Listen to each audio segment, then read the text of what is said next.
வணக்கம். இன்றைய தினம் நாங்கள் அறிவித்த பொது வேட்பாளரினுடைய அழுத்தங்கள் காரணமாக தொடர்ச்சியாக தெற்கிலிருந்து பல்வேறு விதமான அழைப்புகள் பேச்சுவார்த்தைக்காக எங்களோடு பேச வேண்டும் என்பதற்காக வந்த வண்ணமே இருக்கின்றன. முதல் தடவையாக பேச்சுக்கு பிரதான வேட்பாளரும் அதேபோன்று எதிர்க்கட்சி தலைவரும் அழைத்திருந்த வேளையில் நாங்கள் சென்று பொது வேட்பாளரை களமிறக்கிய விடயங்களை நாங்கள் தெரிவித்திருந்தோம். எதற்காக களமிறக்கி இருக்கிறோம் என்ற விடயத்தை தெளிவாக தெரிவித்திருந்தோம். இருப்பினும் பொது வேட்பாளருடைய பிரசன்னம் அவருடைய நாங்கள் களமிறப்பி இருப்பதனால் அதற்கு ஓரளவு ஆதரவு தளம் பெருகி வருவதை அவதானித்த பின்னர் மீண்டும் மீண்டும் பேச்சுவார்த்தைக்கு அழைக்கின்ற சூழ்நிலை காணப்படுகிறது. பொது வேட்பாளருடைய அடுத்த கட்ட வேலை திட்டங்களை எப்படி நாங்கள் முன்னெடுத்து செல்வது என்பது பற்றின ஒரு ஆராய்வு தமிழ் தேசிய கூட்டணியினர் நாங்கள் நேற்று ஜனநாயக தமிழ் தேசிய கூட்டணியினர் வவுனியாவிலே சந்தித்து அது சம்பந்தமான விடயங்களை நாங்கள் கலந்துரையாடி இருந்தோம். இன்று பொது சபையுடனுடன் அது சம்பந்தமான பேச்சுவார்த்தைகளில் நாங்கள் ஈடுபட இருக்கிறோம். பொது வேட்பாளருடைய விடயத்தை எப்படி அடுத்த கட்ட நகர்வுகளை நாங்கள் மேற்கொண்டு நகர்த்துவது என்பதும், அதே நேரம் தெற்கிலிருந்து வரக்கூடிய பேச்சுவார்த்தைகள் அல்லது பிரதான வேட்பாளர்கள் அந்த அழைப்புகளை எப்படி கையாளுவது என்பது பற்றியதான கலந்துரையாடல் இன்று நடைபெறுகிறது. அவை இந்த ரெண்டு விடயத்தையும் சமாந்தரமாக கையாளுவதா அல்லது ஒரு விடயத்தை மாத்திரம் முன்னெடுப்பதா என்ற ஒரு குழப்ப சூழ்நிலை தோன்றியிருக்கிற நிலையிலே அதற்கு விடை காணுவதற்காக இந்த கூட்டம் இன்று ஏற்பாடு செய்யப்பட்டுள்ளது. அவை இந்த அழைப்புகளை நிராகரிக்க முடியாத அல்லது இந்த பேச்சுவார்த்தைக்கான கதவுகளை இந்த 21ஆம் தேதிக்கு பின்னர் எங்களுடைய பொது வேட்பாளருடைய வெற்றிக்கு பின்னர் அடுத்த கட்ட நடவடிக்கை என்ன என்பது ஒரு பிரச்சனை ஒன்றும் இருக்கின்றது. ஆகவே இந்த பேச்சுவார்த்தைக்கான கதவுகளை நாங்கள் திறந்து வைத்துக்கொண்டு சமாந்தரமாக பொது வேட்பாளரை பயணித்து கொண்டு அவருடைய பாதையை எப்படி முன்னெடுத்து செல்வது என்பது பற்றியதான ஒரு இருமுனையான விடயங்களை கையாளுவது சம்பந்தமான கலந்துரையாடல்கள் இன்று யாழ்ப்பாணத்திலே தமிழ் தேசிய கட்சிகளுக்கும் பொதுச்சபைக்கும் இடையிலே நடைபெற இருக்கிறது.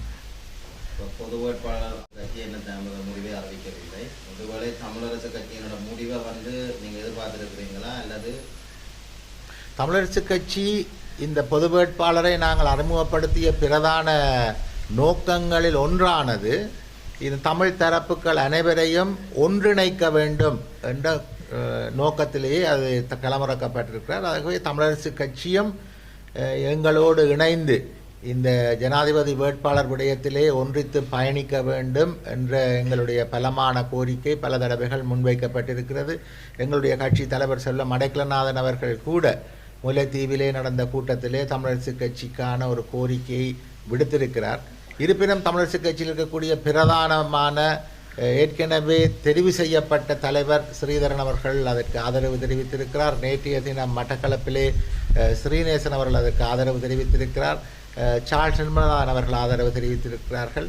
ஆகவே அங்கிருக்கக்கூடிய பிரமுகர் பலர் இந்த பொது வேட்பாளருக்கான ஆதரவு தெரிவித்து வருவதை நாங்கள் அவதானிக்கிறோம். அது அவர்களும் அதில் இணைந்து கொள்வதாக இருந்தால் அது வரவேற்கத்தக்க விடயம்.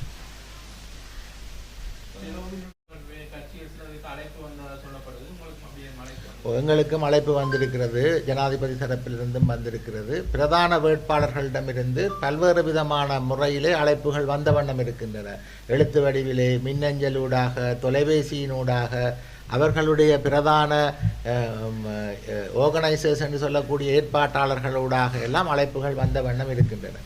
அதை நாங்கள் கடந்த முறை ஒரு ஜனநாயக கட்சியாக அந்த சந்திப்புகளுக்கு கௌரவம் கொடுக்க வேண்டும் என்று நாங்கள் சந்தித்திருந்த பொழுது சில விஷமிகளின் தவறான பிரச்சாரங்கள் முன்னெடுக்கப்பட்டிருந்ததை அவதானித்திருந்தோம். ஆகவே இந்த விடயத்தை எப்படி கையாளுவது என்பது சம்பந்தமாக இன்று பொதுச்சபையோடும் நாங்கள் குடிம சமூகத்தோடும் நாங்கள் கூடி இன்றைக்கு ஒரு கூட்டத்தை நடாத்தி எப்படியாக இதை முன்னெடுத்து செல்வது இந்த பேச்சுவார்த்தை என்பதற்கான ஒரு இறுதி தீர்மானத்தை எட்டுவதுதான் அதனுடைய பிரதான நோக்கம்.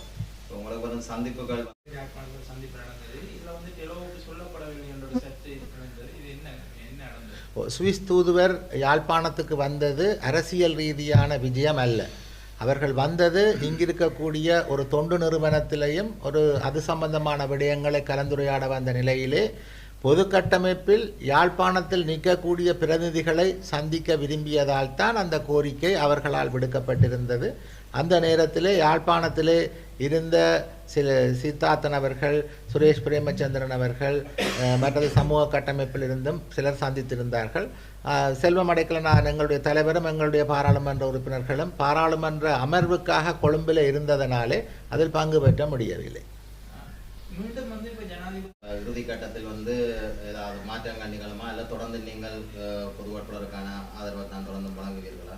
பொது வேட்பாளருக்கான ஆதரவு என்பது நாங்கள் ஒப்பந்தம் செய்தவுடனேயே அந்த ஆதரவுக்கு நாங்கள் அவருக்கான ஆதரவை வழங்கியிருக்கிறோம் என்பதில் எந்த விதமான பின்னடைவோ மாற்று கருத்துக்களோ இல்லை.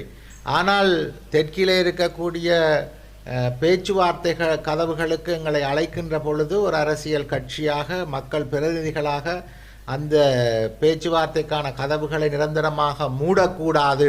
குறிப்பாக ஆயுத போராட்டம் நடந்து கொண்டிருந்த பொழுது கூட சமாந்தரமான பேச்சுவார்த்தைகளும் நடைபெற்று வந்ததை நாங்கள் இங்கு குறிப்பிட விரும்புகிறோம். ஆகவே இந்த பொது வேட்பாளர் என்ற விடயம் நாங்கள் முன்னெடுத்து பலமாக செல்லுகின்ற பொழுது பேச்சுவார்த்தை கதவுகள் மூடக்கூடாது என்பதற்காக நாங்கள் அந்த சந்திப்புகளை மேற்கொண்டிருந்தோம்.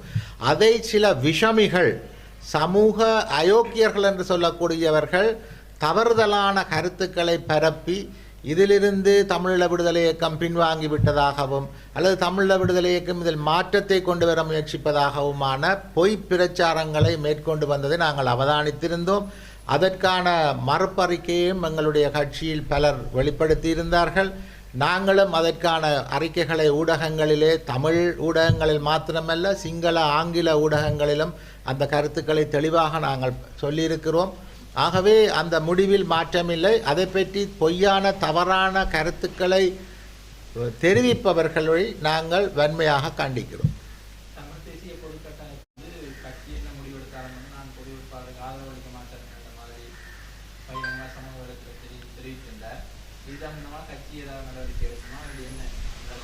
ஜனாதிபதி வேட்பாளர் சம்பந்தமாக கட்சிக்குள் பல்வேறு விதமான கருத்துக்கள் நிலவியது ஒரு காலத்தில். ஆனாலும் பொது வேட்பாளர் என்ற விடயத்திலே கட்சி ஒப்பந்தத்தில் கையொப்பமிட்ட பின்னர் அனைவரும் ஒருமித்து பயணிப்பது என்ற தீர்மானத்தையே கட்சி எடுத்திருக்கிறது. ஆகவே அவருடைய கடந்த கால கருத்துக்கள் சலசலப்பினை ஏற்படுத்தி இருந்தாலும் கூட கட்சி ஒரு பொது நிலைப்பாட்டிலேயே பயணித்து கொண்டிருக்கிறது. அவர் சம்பந்தமான விடயங்களை அவரோடு நாங்கள் பேசுவதும் அவரோடு பேசியிருக்கிறோம். அது சம்பந்தமாக எப்படி அவரோடு அந்த விடயங்களை கையாளும் என்பதை பற்றியும் கட்சியினுடைய தலைமை குழு தீர்மானம் எடுக்கும். எதிர்கட்சி தலைவர், முன்னாள் எதிர்கட்சி தலைவர் தற்போதைய ஜனாதிபதியுடன் சந்திச்சிருக்கீங்க. ஏதாவது பொது வேட்பாளருடைய கைவிடுமாறு ஏதாவது அழுத்தங்கள் உங்களுக்கு விளைவிக்கப்பட்டதா? இல்லை, அவர்கள் அது உங்களுடைய ஜனநாயக உரிமை. நாங்களும் அதை தெரிவித்திருந்தோம். பொது வேட்பாளர் என்பதை களமிறக்குவது என்பது எங்களுடைய ஒரு ஜனநாயக உரிமை. அந்த பொது வேட்பாளரை களமிறக்கியதற்கான காரணங்கள் என்ன என்பதை அவர்களுக்கு தெளிவாக நாங்கள் சொல்லியிருந்தோம். அந்த காரணங்களை, அந்த விடயங்களை தாங்கள் தீர்ப்பதற்கு தயாராக இருப்பதாகத்தான் அவருடைய பதில்கள் வந்திருந்தன. இருப்பினும் நாங்கள் எங்களுடைய பொது கட்டமைப்போடு கலந்தாலோசித்துத்தான் அடுத்த கட்ட விடயங்களை சொல்ல முடியும் என்று அவர்களுக்கு நாங்கள் சொல்லியிருந்தோம். ஆகவே இது தேர்தல் காலத்திலே அவர்கள் சொல்லுகின்ற வெறும் வாக்குறுதிகளா அல்லது பொறுப்புணர்வோடு அவர்கள் தருகின்ற விடயங்களா என்பதை நாங்கள் மிக தெளிவாக ஆராய கடமைப்பட்டிருக்கிறோம்.